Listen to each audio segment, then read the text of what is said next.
Hello guys what's up, कैसे हैं आप सब।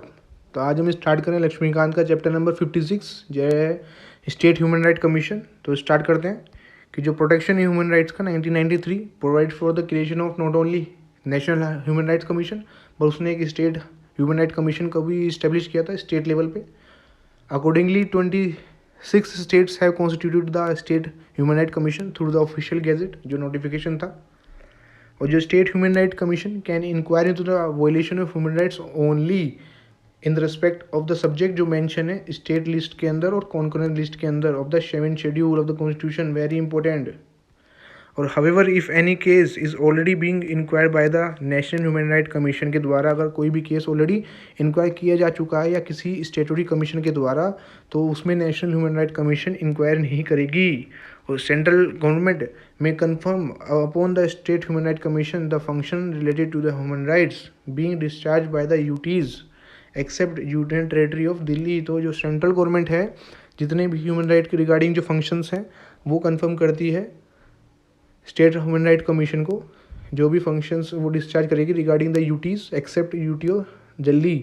Function related to human right in case of UTs of Delhi वो डील किए जाते हैं नेशनल ह्यूमन राइट कमीशन। और जो है वेरी इंपॉर्टेंट कंपोजिशन देख लेते हैं। ये मल्टी मेंबर बॉडी है, उसके जो चेयरमैन होते हैं और 2 मेंबर्स होते हैं। नेशनल ह्यूमन राइट्स में 5 मेंबर है टोटल, यहाँ पे 3 हैं। तो एक चेयरमैन है, यहाँ पे 2 मेंबर्स हैं। तो ये सब अपडेटेड चल रहा है, तो आपको कोई भी कहीं जाने की ज़रूरत नहीं है। आप इसी लेक्चर्स में अपडेट सारी इन्फॉर्मेशन आपको मिल रही है। जो चेयरपर्सन होता है should be the retired chief justice और जज ऑफ हाई कोर्ट, और जो मेंबर होते हैं वो शुड बी द सर्विंग और रिटायर्ड जज ऑफ हाई कोर्ट और अ डिस्ट्रिक्ट जज इन द स्टेट, जिसका मिनिमम 7 ईयर्स का एक्सपीरियंस हो एज अ डिस्ट्रिक्ट जज। और कोई भी person having a special knowledge और practical experience with respect to the human right. तो ये हमारे 3 मेंबर हो गए हैं। और जो चेयरमैन और मेंबर हैं वो अपॉइंट किए जाते हैं बाय द गवर्नर। किसकी रिकमेंडेशन में? रिकमेंडेशन ऑफ अ कमेटी जो कॉन्सिस्ट होती है चीफ मिनिस्टर उसके हेड पे, speaker of the legislative assembly और स्टेट होम मिनिस्टर और leader of opposition in the legislative assembly. अब वहाँ पे थे लीडर ऑफ जो दोनों हाउसेस के। तो यहाँ पे वो प्रोविज़न नहीं है, यहाँ पे केवल chief minister, speaker of legislative assembly, state home minister और जो लीडर ऑफ अपोजिशन है स्टेट असेंबली का। और इन केस जो स्टेट हैविंग लेजिस्लेटिव काउंसिल, तो जो चेयरमैन होता है काउंसिल का वो, और लीडर ऑफ अपोजिशन काउंसिल का वो भी मेंबर होता है इस कमेटी का। फर्दर जो सिटिंग जज होता है हाई कोर्ट का और सिटिंग डिस्ट्रिक्ट जज होता है वो भी अपॉइंट किया जा सकता है but after the consultation with the chief justice of the state, जो भी कंसर्न होती है उसका हाई कोर्ट का चीफ जस्टिस। अब जो चेयरपर्सन और मेंबर है उनका टेन्योर देख लेते हैं। इनका टर्म है 3 ईयर और until they attain the age of 70 year, जो भी अर्लियर हो एलिजिबल होते हैं for the reappointment, very important.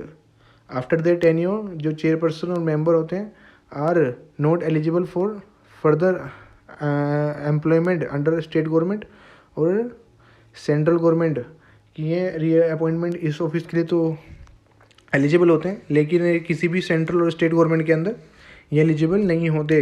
Although जो चेयरपर्सन और मेंबर होते हैं स्टेट ह्यूमन राइट कमीशन के वो गवर्नर के द्वारा अपॉइंट किए जाते हैं, लेकिन remove only by the president, very important, not by the governor. और प्रेसिडेंट रिमूव कर सकते हैं ऑन द सेम ग्राउंड, इसी सेम मैनर में एज वो रिमूव करते हैं चेयरपर्सन और मेंबर के ह्यूमन राइट कमीशन के। Thus he can remove the chairperson और member under the following circumstances. तो पहला है if he is adjudged insolvent, और बैंकरप्ट हो चुके हैं उन केसेस में, अगर वो एंगेजिंग किसी भी पेड एम्प्लॉयमेंट में outside the office and outside the duties office, और किसी इफ ही इज़ अनफिट और to continue in office by reason of infirmity of mind और बॉडी। डी है if he is of unsound mind, और stand जो declare कर दिया गया कोर्ट के द्वारा। एंड ही इज़ कन्विक्टेड और sentence to imprisonment for an offence, जेल जा चुके हैं ऑलरेडी किसी भी ऑफेंस के regarding. On addition to this जो प्रेसिडेंट है वो रिमूव कर सकता है मेंबर और चेयरमैन को on the ground of misbehaviour और इनकैपेसिटी। इस रिगार्ड में जो प्रेसिडेंट साहब हैं इस केस को सुप्रीम कोर्ट के सामने रखेंगे। अगर सुप्रीम कोर्ट अपहोल्ड कर देती है जो कोज है रिमूवल का, तो एडवाइस कर सकती है वो प्रेसिडेंट को रिमूव करे चेयरमैन को और मेंबर्स को। इनकी जो सैलरी अलाउंसेज हैं वो डिटरमाइन की जाती है स्टेट गवर्नमेंट द्वारा, date can not be varied two is disadvantage after is removal. All the above provision इनका एम है securing autonomy and independence impartiality in the functioning of the commission. Function देख लेते हैं कि टू इंक्वायर इनटू कोई भी wallet हुआ human rights का या किसी भी पब्लिक सर्वेंट द्वारा जो वॉलेशन हुआ है उसे नेगलेक्ट किया जा रहा हो, ये सो मोटो भी हो सकता है या किसी भी पेटिशन के द्वारा या किसी भी ऑर्डर कोर्ट के, ये इंटरवीन कर सकते हैं किसी भी प्रोसीडिंग में जिसमें इन्वॉल्व हो एलिगेशन कि वॉलेशन किया गया हो ह्यूमन राइट्स का। ये जेल में विजिट कर सकते हैं डिटेंशन पर्सन में और रिकमेंड कर सकते हैं उनकी कंडीशन को इम्प्रूव करने के लिए। रिव्यू कर सकते हैं constitutional legal safeguard for the protection of human rights और रिकमेंड करते हैं मेजर जिससे कि उनका इम्प्लीमेंटेशन इफेक्टिव हो सके। रिव्यू करते हैं factor including act of terrorism जो ह्यूमन राइट्स को एंजॉय करने में बहुत ही एक रुकावट है और रिकमेंड करते हैं रेमेडियल मेजर्स। एफ है कि अंडरटेक करते हैं प्रमोट करते हैं research in the field of human rights और लिटरेसी रिगार्डिंग ह्यूमन राइट्स और अवेयरनेस लोगों में फैलाते हैं रिगार्डिंग जो भी उन्हें सेफ गार्ड प्रोवाइड किए गए हैं।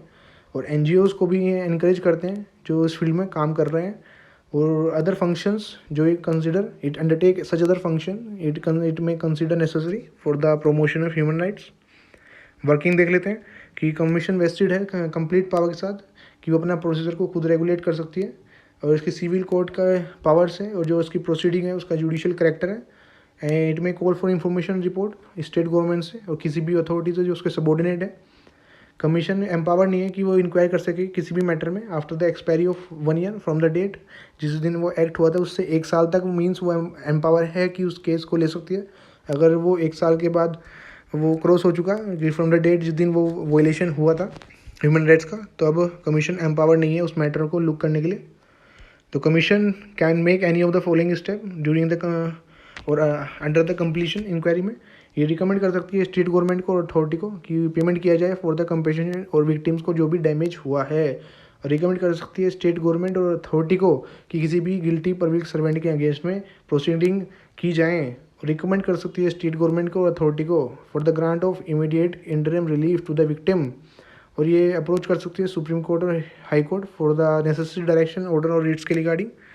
फ्रॉम द ये क्लियर हो गया है जो फंक्शन है कमीशन का और रिकमेंडेड नेचर का है और उनके पावर नहीं है कि वो पनिश कर सके for the violation of human rights, ना ही रिलीफ या अवार्ड प्रोवाइड कर सके विक्टिम को। नोटेबली इसकी जो रिकमेंडेशन है वो बाइंडिंग भी नहीं है स्टेट गवर्नमेंट या अथॉरिटी के ऊपर, बट जो भी रिकमेंडेशन इसके द्वारा दी जाती हैं गवर्नमेंट या अथॉरिटी को उन्हें 1 महीने के अंदर बताना पड़ता है कि क्या एक्शन उसके ऊपर लिए गए। और कमीशन अपनी एनुअल रिपोर्ट सबमिट करती है और स्पेशल रिपोर्ट स्टेट गवर्नमेंट को। और ये जो रिपोर्ट है स्टेट लेजिस्लेचर के सामने रखी जाती है along with the memorandum of action जो भी इनकी रिकमेंडेशन भी लिए गए और रीज़न कि अगर कोई रिकमेंडेशन एक्सेप्ट नहीं की गई उसके रिगार्डिंग। अब ह्यूमन राइट्स कोड देख लेते हैं कि जो प्रोटेक्शन है ह्यूमन राइट्स का 1993 also provide for the establishment of human right court सभी डिस्ट्रिक्ट के अंदर जिसमें स्पीडी ट्रायल हो for the violation of human right. ये कोर्ट्स हैं वो सेटअप की जाती हैं by the state government only with concurrence of the chief justice of state high court of that state जहाँ पे भी ये इस्टेब्लिश की जा रही है जिस डिस्ट्रिक्ट में।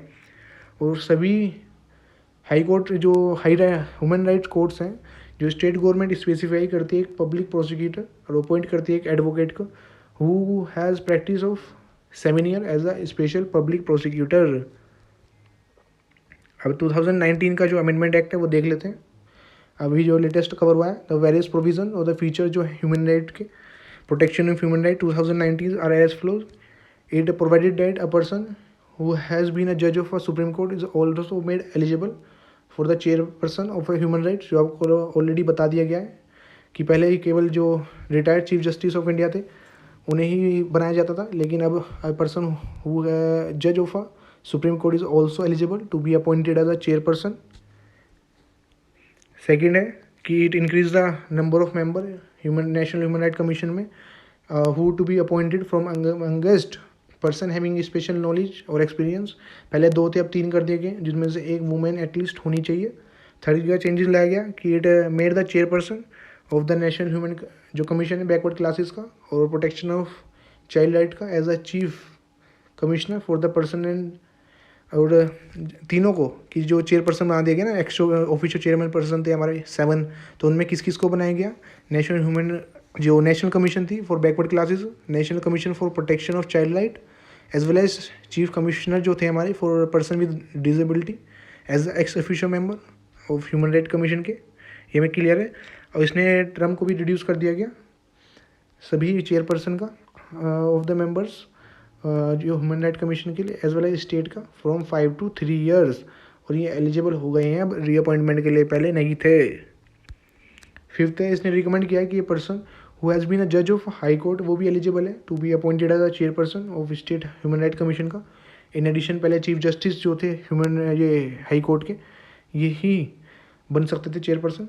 एंड इट प्रोवाइडेड दैट जो सेंट्रल गवर्नमेंट है वो may confirm upon the state human right commission जो भी function related to the human right जो डिस्चार्ज किए जाते हैं यूटीज़ के द्वारा, एक्सेप्ट जो यूटी ऑफ दिल्ली है वहाँ पर केवल नेशनल ह्यूमन राइट कमीशन ही देखती है सभी मैटर्स। सेवेंथ पॉइंट है कि it provided with the secretary general of the national human right commission जो एक्सरसाइज करेगा सभी एडमिनिस्ट्रेटिव और financial power except judicial function और power to make regulation subject to the control of chairperson. Eight इसमें last था कि इसने जो सेक्रेटरी ऑफ स्टेट है सेक्रेटरी है of the state human right commission का, वो शेल एक्सरसाइज ऑल एडमिनिस्ट्रेटिव और फाइनेंशियल पावर कमीशन की subject to the control of